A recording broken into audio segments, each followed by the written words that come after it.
नमस्कार दोस्तों, अगर आपका दिल कमजोर है तो इस कहानी को यहीं छोड़ दीजिए, क्योंकि आगे जो होने वाला है वो आपकी नींद उड़ा देगा।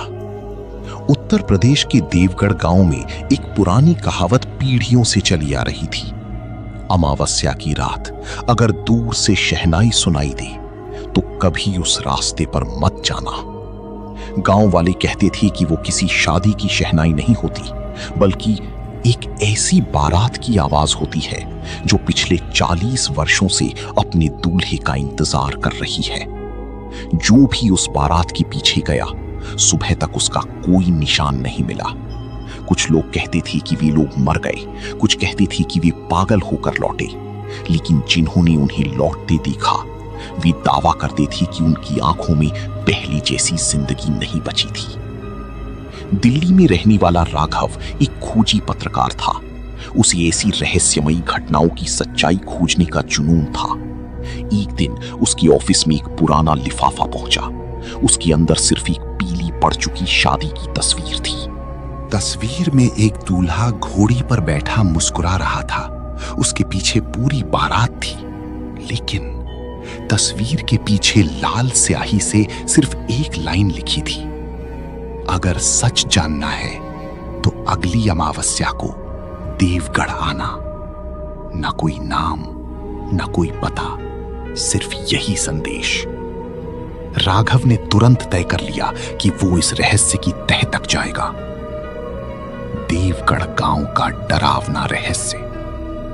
अमावस्या वाले दिन शाम तक राघव देवगढ़ पहुंच गया।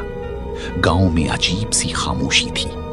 सूरज अभी पूरी तरह डूबा भी नहीं था, लेकिन लगभग हर घर का दरवाजा बंद हो चुका था। लोग जल्दी जल्दी अपने आंगन में दीपक जलाकर दरवाजों पर हल्दी और सिंदूर से कुछ निशान बना रहे थे। ऐसा लग रहा था जैसे पूरा गांव किसी अनदेखे खतरे से बचने की तैयारी कर रहा हो। राघव ने एक बुजुर्ग से पूछा, इतनी जल्दी सब घर क्यों बंद कर रहे हैं? बूढ़े ने उसकी ओर देखा। फिर उसकी नजर राघव के कैमरे पर गई। तुम बाहर से आए हो? हाँ। तो अभी भी समय है। सूरज डूबने से पहले ये गांव छोड़ दो। राघव मुस्कुराया। मैं पत्रकार हूं, भूत प्रेत पर विश्वास नहीं करता। बूढ़ा कुछ पल तक चुप रहा, फिर धीरे से बोला, यहां किसी को भूत से डर नहीं लगता। फिर यहां लोग दूल्हे से डरते हैं। राघव के चेहरे पर हल्की मुस्कान आ गई। उसे लगा शायद ये भी किसी लोक कथा का हिस्सा होगा। उसी समय गांव के मंदिर की घंटी अपने आप बज उठी। टन। पूरा गांव जैसे एक पल में ठहर गया। हर घर का दरवाजा तुरंत बंद हो गया। बच्चों की आवाजें अचानक गायब हो गईं। कुछ ही सेकंड में पूरा गांव सुनसान हो चुका था। राघव अब अकेला खड़ा था। गांव के बाहर उसे एक जर्जर हवेली दिखाई दी। दरवाजे पर टूटी हुई नेम प्लेट लटक रही थी। हर अमावस्या को लौटने वाला दूल्हा, ठाकुर प्रताप सिंह हवेली। राघव अंदर गया। पूरा आंगन धूल से भरा था। दीवारों पर मकड़ी के जाले थे, लेकिन बीच आंगन में रखा एक मंडप बिल्कुल साफ था, जैसे किसी ने अभी अभी उसे सजाया हो। सूखे फूलों की मालाएं, टूटी हुई अग्निकुंड और जमीन पर बिखरी हल्दी। राघव ने कैमरा ऑन किया। उसी समय उसे ऊपर की मंजिल से पायल की हल्की आवाज सुनाई दी। छन छन छन। उसने टॉर्च चलाई और लकड़ी की सीढ़ियां चढ़ने लगा। ऊपर पहुंचते ही एक कमरा आधा खुला मिला। कमरे के अंदर एक पुरानी दुल्हन की लाल चुनरी हवा में धीरे धीरे हिल रही थी, जबकि कमरे की सारी खिड़कियां बंद थीं। राघव ने जैसे ही चुनरी को हाथ लगाया, उसके कानों में किसी लड़की की धीमी आवाज गूंजी, उसे रोक लो। राघव घबरा गया। कौन? कोई जवाब नहीं, सिर्फ दूर कहीं से आती शहनाई की धुन, जो हर सेकंड पहले से ज्यादा साफ होती जा रही थी। आधी रात को शुरू हुई भूतिया बारात। शहनाई की आवाज हर पल तेज होती जा रही थी।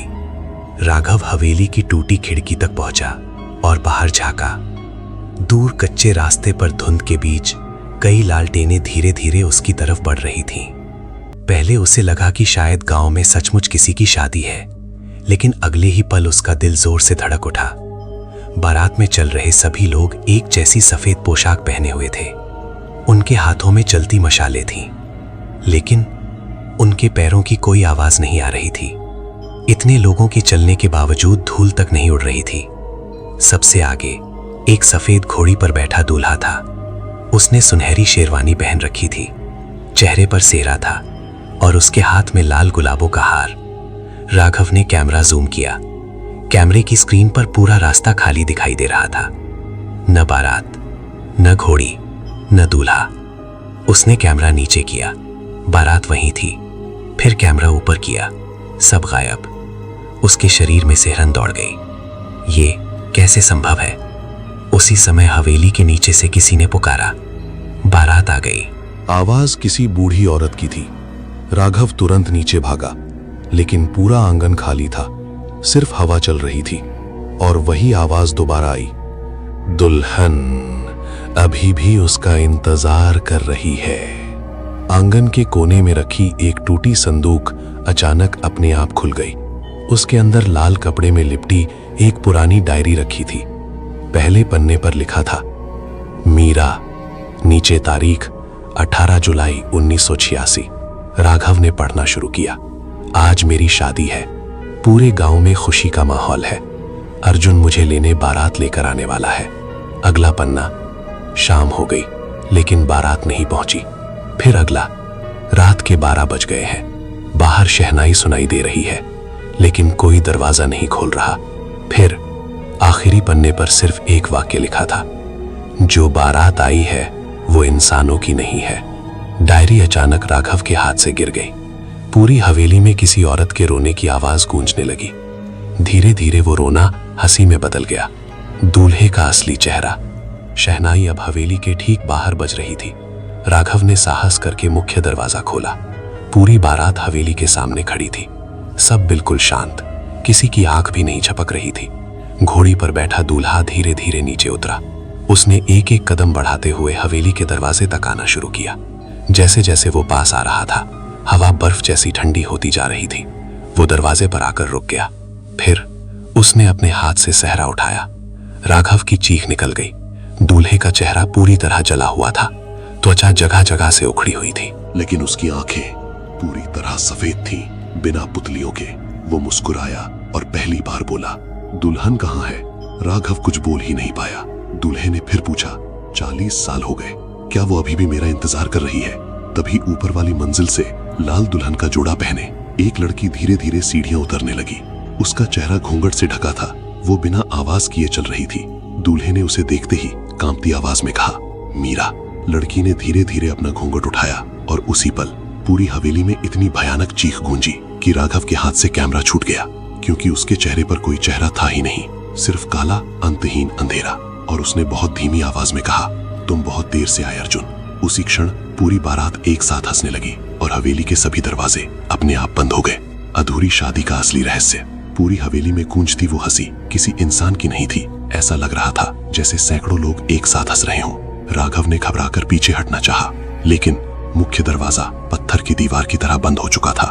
उसने पूरी ताकत से उसे धक्का दिया, कोई फायदा नहीं। उसी समय दूल्हे अर्जुन की नजर उस बिना चेहरे वाली दुल्हन पर टिकी हुई थी। उसकी आवाज कांप रही थी, मीरा, मैं वापस आ गया हूँ। दुल्हन धीरे धीरे मुस्कुराने लगी, लेकिन उसके चेहरे पर होठ नहीं थे। फिर भी उसकी हंसी पूरे कमरे में गूंज रही थी। तुम लौटे नहीं हो अर्जुन, तुम्हें वापस लाया गया है। राघव ने पहली बार देखा, बारात में खड़े सभी लोगों के चेहरे भी धीरे धीरे बदलने लगे। किसी की आंखें गायब हो गईं, किसी का आधा चेहरा जला हुआ था, किसी का सिर टेढ़ा था, कुछ लोगों की गर्दनें अस्वाभाविक रूप से पीछे मुड़ी हुई थीं। अब वो साफ समझ चुका था, ये इंसान नहीं थे। अचानक पूरी हवेली उसकी आंखों के सामने बदलने लगी। दीवारों की टूटी ईंटें नहीं हो गईं, मंडप फिर से सज गया। सैकड़ों मेहमान दिखाई देने लगे, ढोल नगाड़े बज रहे थे। राघव समझ गया, वो अतीत देख रहा था। शादी का दिन 18 जुलाई 1986। मीरा लाल जोड़े में मंडप में बैठी थी। पूरा गांव खुशी मना रहा था। उधर अर्जुन घोड़ी पर बारात लेकर गांव की ओर आ रहा था, लेकिन जैसे ही बारात जंगल के मोड़ पर पहुंची, घोड़ी अचानक रुक गई। चारों तरफ अजीब सन्नाटा छा गया। शहनाई अपने आप बंद हो गई। बारातियों ने देखा, रास्ते के बीचों बीच एक काली चुनरी ओढ़े बूढ़ी औरत खड़ी थी। उसने सिर्फ एक बात कही, आज ये शादी नहीं होगी। सब हंस पड़े। किसी ने उसकी बात पर ध्यान नहीं दिया। अर्जुन ने घोड़ी आगे बढ़ा दी। उसी क्षण आसमान में भयानक बिजली गिरी। घोड़ी पूरी तरह बिदक गई। पूरी बारात गहरी खाई में गिर गई। कुछ ही सेकंड में सब खत्म हो गया। कोई भी जिंदा नहीं बचा। लेकिन गांव तक ये खबर कभी नहीं पहुंची, क्योंकि उसी रात जंगल में कुछ और जाग चुका था। हर अमावस्या को लौटने का श्राप। अतीत का दृश्य अचानक गायब हो गया। राघव फिर उसी हवेली में खड़ा था। दूल्हा उसकी तरफ मुड़ा। इस बार उसकी आंखों में दर्द था। हम मर चुके थे, लेकिन हमें मरने नहीं दिया गया। किसने? राघव ने कांपते हुए पूछा। अर्जुन ने हवेली के पीछे बने पुराने कुएं की ओर इशारा किया। वहां राघव धीरे धीरे कुएं तक पहुंचा। अंदर झांका। पहले तो सिर्फ अंधेरा दिखाई दिया, फिर नीचे सैकड़ों लाल चूड़ियां चमकने लगी। धीरे धीरे कुएं के अंदर से किसी औरत का हाथ बाहर निकला, फिर दूसरा, फिर तीसरा। कुछ ही सेकंड में दर्जनों हाथ कुएं की दीवार पकड़कर ऊपर चढ़ने लगे। उन सभी हाथों में दुल्हन की लाल चूड़ियां थी। राघव पीछे हट गया। तभी कुएं के भीतर से एक बहुत बूढ़ी आवाज आई, दूल्हा मेरा है। पूरी हवेली कांप उठी। बारात के सभी भूत एक साथ घुटनों के बल बैठ गए। अर्जुन ने सिर झुका लिया। यही है श्राप की मालकिन। उसने हमारी आत्माओं को बांध रखा है। हर अमावस्या वो मुझे मीरा को लेने भेजती है, लेकिन मीरा तो... अर्जुन ने धीरे से कहा, मीरा उसी रात मेरा इंतजार करते करते मर गई थी। उसकी आत्मा भी अब मुक्त नहीं हो सकती। उसी समय कुएं से काले धुएं का विशाल गुबार निकला। धीरे धीरे वो एक औरत का रूप लेने लगा। लंबे बिखरे बाल, फटी हुई काली साड़ी और आंखों की जगह दो जलते हुए अंगारे। उसने हवेली में कदम रखा। उसकी आवाज सुनते ही पूरी बारात कांपने लगी। आज एक और दूल्हा मिलेगा। उसकी जलती हुई आंखें सीधे राघव पर टिक गई और उसने मुस्कुराते हुए कहा, अब तेरी बारात निकलेगी। उसी क्षण राघव ने देखा, उसके अपने हाथों में धीरे धीरे सेहरे के सफेद फूल उगने लगे और दूर कहीं शहनाई फिर से बज उठी। श्राप का अंत या एक नई शुरुआत। राघव के हाथों में उगते सफेद फूल धीरे धीरे पूरे सेहरे में बदलने लगे। उसके शरीर पर अपने आप सुनहरी शेरवानी दिखाई देने लगी। उसके पैरों के नीचे गुलाब की पंखुड़ियां बिखर गईं। वो घबराकर अपने कपड़े उतारने की कोशिश करने लगा, लेकिन शेरवानी उसकी त्वचा का हिस्सा बन चुकी थी। हवेली के बाहर खड़ी सफेद घोड़ी जोर से हिनहिनाई। पूरी भूतिया बारात एक साथ बोली, दूल्हा तैयार है। राघव समझ चुका था, अगर उसने कुछ नहीं किया तो अगली अमावस्या से वही इस श्राप का नया दूल्हा बन जाएगा। उसी समय अर्जुन ने धीरे से राघव का हाथ पकड़ लिया। श्राप तोड़ने का अभी भी एक तरीका है। क्या? जिसने ये श्राप दिया था उसी की शक्ति खत्म करनी होगी। अर्जुन ने फिर कुएं की ओर इशारा किया। उसकी असली आत्मा अभी भी वहीं कैद है। राघव ने टॉर्च कुएं के अंदर डाली। इस बार उसे सिर्फ हाथ नहीं दिखाई दिए। नीचे पत्थर की दीवार पर एक पुराना तांबे का कलश रखा था। उसके चारों ओर लाल धागे लिपटे थे और कलश के ढक्कन पर राख से बना एक अजीब चिन्ह उभरा हुआ था। अर्जुन बोला, उस तांत्रिक ने मरने से पहले अपनी आत्मा उसी कलश में बांध दी थी। जब तक ये कलश सुरक्षित है, श्राप कभी खत्म नहीं होगा। लेकिन समस्या ये थी, कलश तक पहुंचने के लिए उसी कुएं में उतरना पड़ता, जहां सैकड़ों भटकती आत्माएं कैद थी। राघव ने बिना देर किए कुएं में लटकी पुरानी लोहे की जंजीर पकड़ ली। धीरे धीरे वो नीचे उतरने लगा। हर 5-6 फीट पर तापमान और कम होता जा रहा था। ऐसा लग रहा था जैसे वो किसी दूसरी दुनिया में प्रवेश कर रहा हो। नीचे पहुंचते ही चारों ओर अजीब खामोशी थी। अचानक कुएं की दीवारों से दर्जनों हाथ बाहर निकल आए। वे उसके पैरों को पकड़ने लगे। कोई उसे नीचे खींच रहा था, कोई पीछे। राघव पूरी ताकत से कलश की तरफ बढ़ा। तभी वही काली साड़ी वाली औरत कुएं के अंदर प्रकट हुई। अब उसका चेहरा पहले से भी भयावह था। उसने गुर्रा कर कहा, अगर कलश टूटा तो मैं हमेशा के लिए मिट जाऊंगी। राघव ने जवाब दिया, इसीलिए तो इसे तोड़ना है। और उसने पूरी ताकत से कलश उठाकर पत्थर पर दे मारा। धड़ाम! कलश हजारों टुकड़ों में बिखर गया। अगले ही पल पूरा कुआं तेज सफेद रोशनी से भर गया। काली औरत दर्द से चीखने लगी। उसकी चीख इतनी भयानक थी कि पूरी हवेली कांप उठी। धीरे धीरे उसका शरीर धुएं में बदलने लगा। कुछ ही सेकंड में वो पूरी तरह गायब हो गई। जब भूतिया बारात को मिली मुक्ति, जैसे ही श्राप टूटा, हवेली के बाहर खड़ी पूरी बारात चमकने लगी। एक एक करके सभी के चेहरे सामान्य हो गए। अब वे किसी भूत की तरह नहीं, साधारण इंसानों की तरह दिखाई दे रहे थे। अर्जुन ने पहली बार मुस्कुराकर राघव की तरफ देखा। धन्यवाद। उसी समय लाल जोड़े में खड़ी मीरा उसके पास आई। अब उसके चेहरे पर कोई अंधेरा नहीं था। वो बिल्कुल वैसी ही थी जैसी शादी की तस्वीर में दिखाई दे रही थी। दोनों ने एक दूसरे का हाथ पकड़ा। मंदिर की घंटियों जैसी मधुर आवाज पूरे वातावरण में गूंजने लगी। धीरे धीरे पूरी बारात उजाले में बदलकर आसमान की ओर उठने लगी। कुछ ही पलों में वहां कोई नहीं बचा, सिर्फ शांत हवा और खाली हवेली। राघव ने राहत की सांस ली। उसे लगा सब खत्म हो चुका है, लेकिन असल डर अभी बाकी था। अगली सुबह पूरा गांव वर्षों बाद उस हवेली के सामने इकट्ठा हुआ। पहली बार अमावस्या के बाद कोई चीख नहीं सुनाई दी थी, न शहनाई न घोड़ी की आवाज। गांव वालों ने समझ लिया कि श्राप समाप्त हो चुका है। राघव ने पूरी घटना अपनी डायरी में लिखी। उसने शादी की वो पुरानी तस्वीर भी अपने बैग में रख ली। दिल्ली लौटकर उसने इस रहस्य पर लेख प्रकाशित करने का फैसला किया। लेकिन घर पहुंचने के 3 दिन बाद आधी रात को उसके दरवाजे की घंटी बजी। टिंग टोंग। उसने दरवाजा खोला। बाहर कोई नहीं था, सिर्फ एक लाल रंग का शादी का निमंत्रण कार्ड पड़ा था। उस पर सुनहरे अक्षरों में लिखा था, आप सादर आमंत्रित हैं। दूल्हा राघव, विवाह की तिथि अगली अमावस्या। उसके हाथ कांपने लगे। उसने कार्ड पलटा। पीछे सिर्फ एक पंक्ति लिखी थी, कुछ बारातें कभी खत्म नहीं होती। उसी क्षण दूर कहीं से बहुत धीमी शहनाई बजने लगी। ता ना ना। राघव खिड़की की ओर भागा। सड़क पूरी तरह खाली थी, लेकिन सामने लगी स्ट्रीट लाइट के नीचे एक सफेद घोड़ी खड़ी थी। उस पर बैठा दूल्हा धीरे धीरे अपना सेहरा उठा रहा था। राघव की सांस रुक गई, क्योंकि उस दूल्हे का चेहरा उसी का अपना चेहरा था। अगली सुबह राघव अपने कमरे में नहीं मिला। कमरे का दरवाजा अंदर से बंद था। उसकी मेज पर सिर्फ वही शादी का कार्ड रखा था और उसके नीचे एक नई तस्वीर जिसमें एक भूतिया बारात खड़ी थी। सबसे आगे सफेद घोड़ी पर बैठा नया दूल्हा मुस्कुरा रहा था। वो कोई और नहीं, राघव था। उस दिन के बाद से देवगढ़ गांव में एक नई कहानी सुनाई जाने लगी।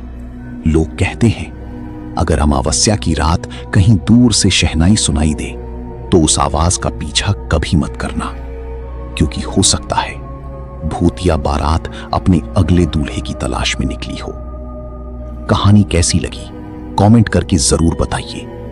अगर आपको भूतिया स्थानों, सच्ची डरावनी घटनाओं, चुड़ैल, डायन और रहस्यमयी कहानियां पसंद हैं तो हमारे ब्लॉग को सब्सक्राइब करना ना भूलें। सब्सक्राइब करना बिल्कुल फ्री है।